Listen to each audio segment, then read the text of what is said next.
Controversy. It's a word we tend to throw around a lot in the gaming culture, especially nowadays. From censorship to cutting out features that were always a part of the games they came with, there's always something happening that's throwing gamers into a tizzy. Even the often critically acclaimed Fire Emblem franchise has fallen victim to this trend. What with the whole Shin Megami Tensei Cross Fire Emblem game turning into J-pop idol stories.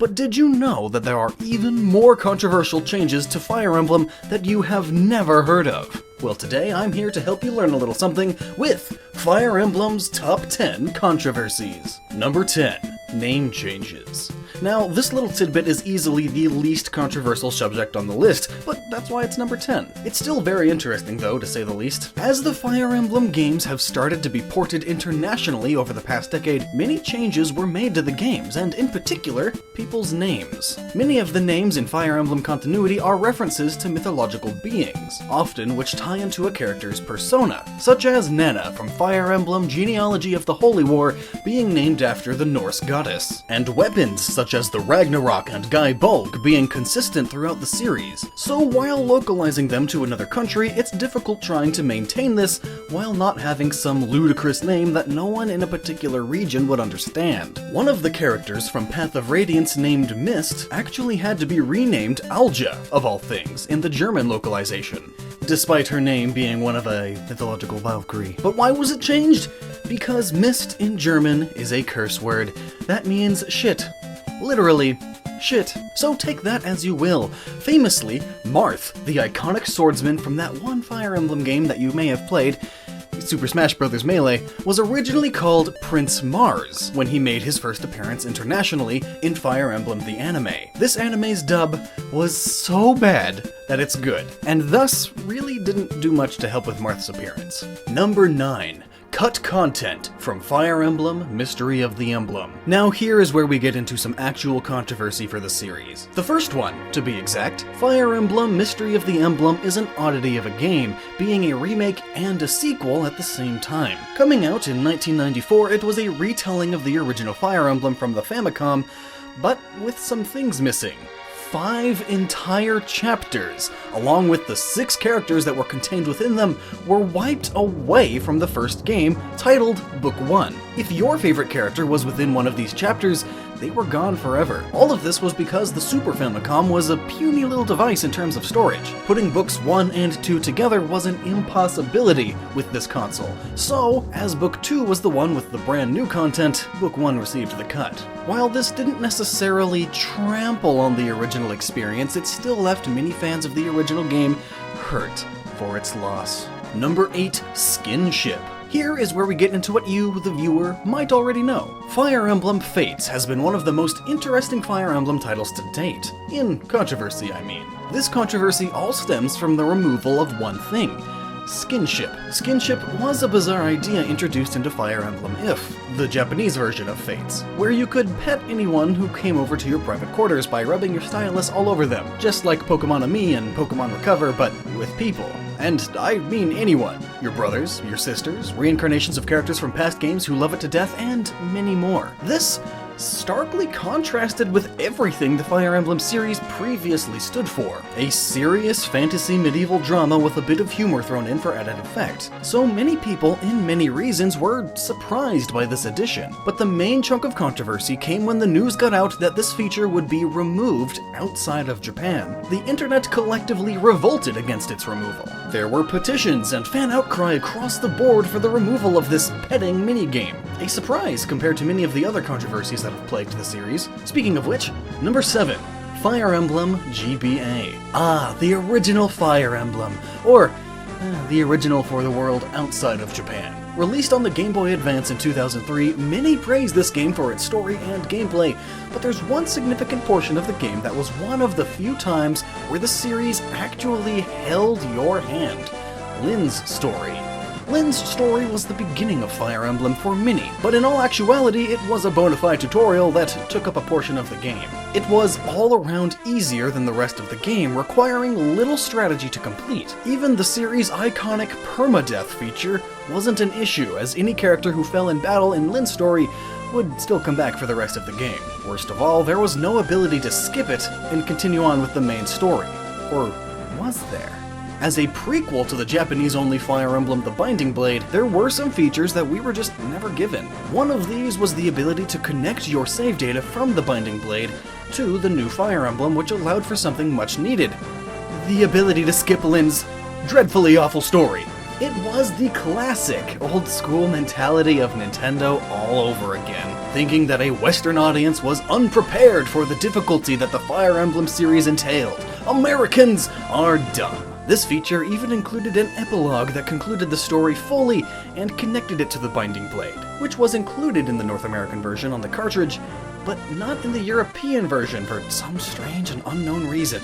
What is Nintendo doing? Number 6. Radiant Dawn difficulty modes. Fire Emblem 3CS 776 is considered to be the most difficult Fire Emblem by Japanese players and others who have played it, but to the rest of us, Fire Emblem Radiant Dawn may just take that title, and all of it was because of a single translation mistake. You see, the Japanese version of Radiant Dawn had 3 difficulties: normal, hard, and lunatic. Each steps up the difficulty immensely. So if you can't handle these higher difficulties, there was always the bog standard normal mode. But the problem is, everyone else didn't know that. You see, internationally, normal, hard, and lunatic were changed into easy, normal, hard. This artificially increased the game's difficulty for many, as most would avoid the easy mode altogether, as, well, easy is always easy, especially in a strategy game. Easy mode's for babies. Or, people that just want to play a game for the story. Now, while Radiant Dawn was hard to beat just like any other Fire Emblem game, this changed people's opinions about it, with many review scores and the poor sales reflecting this, stating the game is far too difficult for players, when really, they were playing on hard mode, which is for experts. One single translation error changed an entire game, possibly ruining its reputation in the long run. Number 5. Gay conversion therapy. Fates seems to just love being the rowdy and controversial brother of the Fire Emblem family. While internationally, most of the story bits for the game stayed the same or only changed ever so slightly, one particular support conversation between your avatar, Corrin, and a single character rectified that. This scene was about Soleil, one of the many children from the Nor storyline. Like basically every single character in the game, you can choose to romance her with Corrin. In the American version, they fall in love and yada yada, it's all just typical standard romantic stuff. But the Japanese version wasn't like that, however. Not at all. In the cutscene, it's revealed, or at least heavily implied, that Soleil is a lesbian. At this point, Corrin apparently wanting to help Soleil, who implies that she can't concentrate on being a badass warrior when there's cute women around, spikes her drink with a magic potion, which causes Soleil to see men as women and women as men. This, to Nintendo of America, had to be cut out of the game as it resembled and somewhat advocated gay conversion therapy, a highly controversial practice that still exists today. Many, of course, cried foul at its removal, claiming that this was censorship, and thus debate ensued all across the internet. Number 4.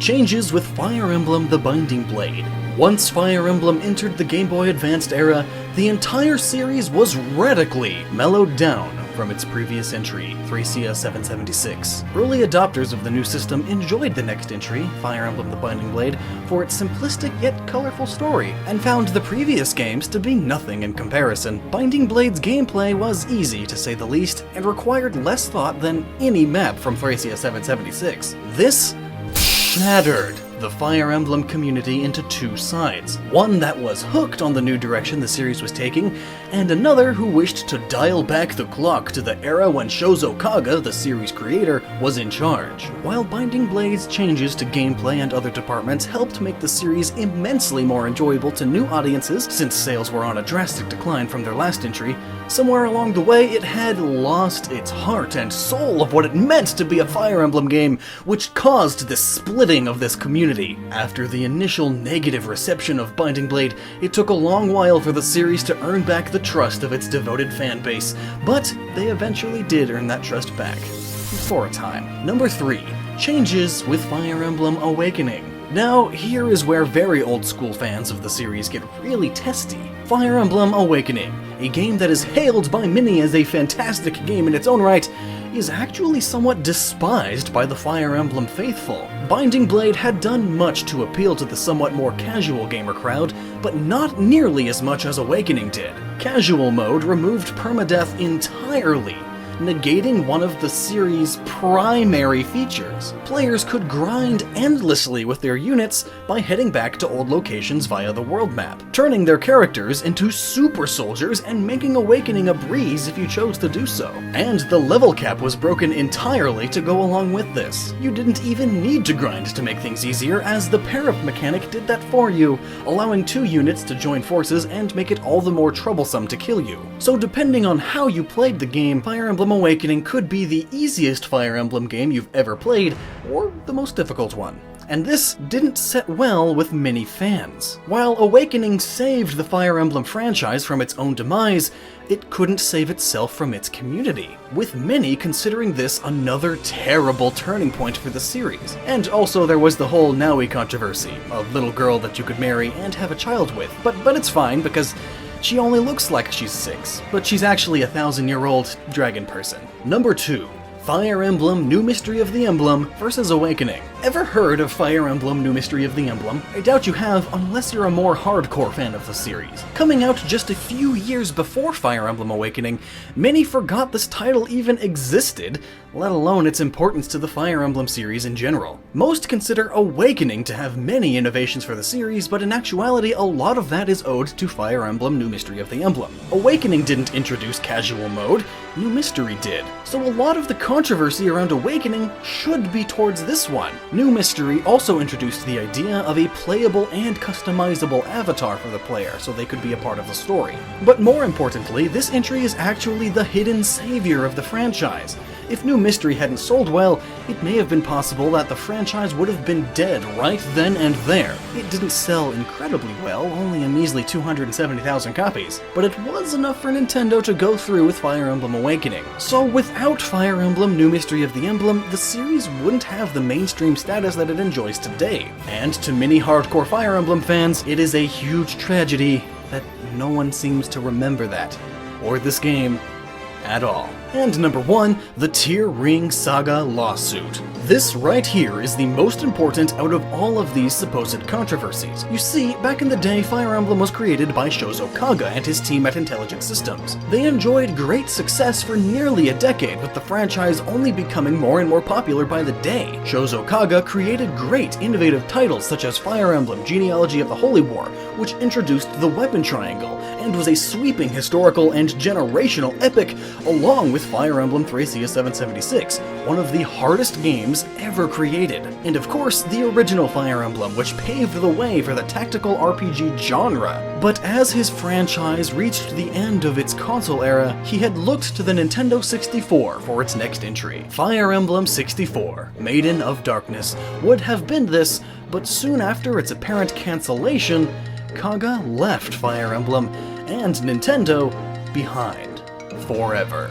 From here, he founded his own company, Turnanog, and went on to create the spiritual successor to Fire Emblem, Emblem Saga. But this wouldn't be on a Nintendo console, oh no, he was making it for the good old Sony PlayStation. Prior to the game's release in 2001, Turnanog received legal pressure from Nintendo, as they wouldn't have an extremely similar game in name and concept being released on the direct competitor, stating that they felt it was used deliberately for promotional purposes, bringing false recognition to users. This led to the team changing the name of the title to Tear Ring Saga, and removing any direct references to Fire Emblem, a month and a half prior to release. These initial changes allowed the game to be released as scheduled, but Nintendo still sued Turnanog and their publisher, Enterbrain, for still infringing on game licenses and copyrights. While the lawsuit never came of anything, this series itself soon fell into obscurity, along with the creator of Fire Emblem himself. So what do you think of all these controversies? Which one pushes you in the wrong way the most? And would you like to learn more about the Fire Emblem franchise, like its creation and history? If so, then check out Chronicles of Fire Emblem, a series that I'm doing the voiceover for right here over on the Chronicles channel. And until next time, You stay awesome, and never stop using that noggin.